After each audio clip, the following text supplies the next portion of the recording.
शुरू अल्लाह का नाम लेकर जो बड़ा मेहरबान निहायत रहम वाला है। अस्सलामुअलैकुम वरहमतुल्लाहि वबरकातुहू। देखो, ये बिलाशुबा मुफसिद हैं लेकिन ख़बर नहीं रखते। सुबहान अल्लाह। प्यारे मुसलमानों, अल्लाह ताला हमें कुरान पाक तर्जमे के साथ सुनकर उस पर अमल करने की तौफीक अता फरमाए। प्यारे मुसलमानों, इस आयत में अल्लाह ताला बता रहे हैं काफरों के बारे में कि बिलाशुबा ये फ़साद फैलाने वाले हैं और इनको ख़बर नहीं कि इनको कितना दुख भरा और दर्द देने वाला अज़ाब है।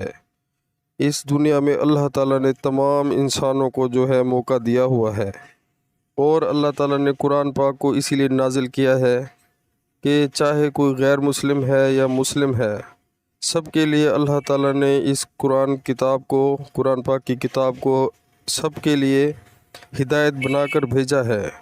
तो जो इस पर अल्लाह के जितने भी इसमें हुक्म लिखे हुए हैं, जो इस पर अमल करेगा तो उसकी दुनिया भी बेहतर हो जाएगी और आखिरत भी बेहतर हो जाएगी। तो प्यारे मुसलमानों, हमें अल्लाह का शुक्र अदा करना चाहिए कि हम कलमा गो हैं। अल्लाह ताला ने हमें मुसलमान घर में पैदा किया है, लेकिन अफसोस का मुकाम ये है कि हम जो है दुनिया के पीछे लग गए हैं और अल्लाह ताला को नौज़ुबिल्लाह, अल्लाह माफ़ करे, भूल चुके हैं।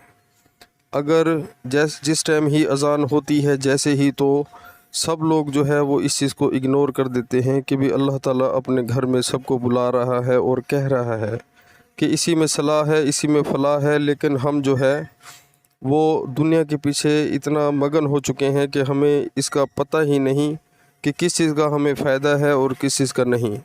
तो प्यारे मुसलमानों, नमाज में ही फ़ायदा है, अल्लाह के रास्ते में फ़ायदा है। शैतान का जो रास्ता है वो हमें सीधा दोज़ख की तरफ लेकर जाएगा।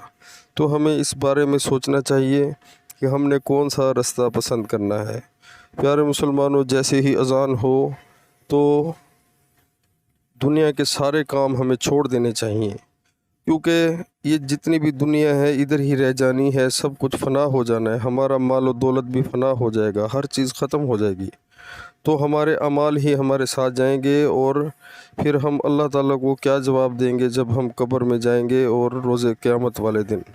तो हमें इसी का ख्याल करना चाहिए। नमाज़ पढ़ें, बहुत फ़ायदा होगा। अस्सलामु अलैकुम वरहमतुल्लाहि वबरकातुहू।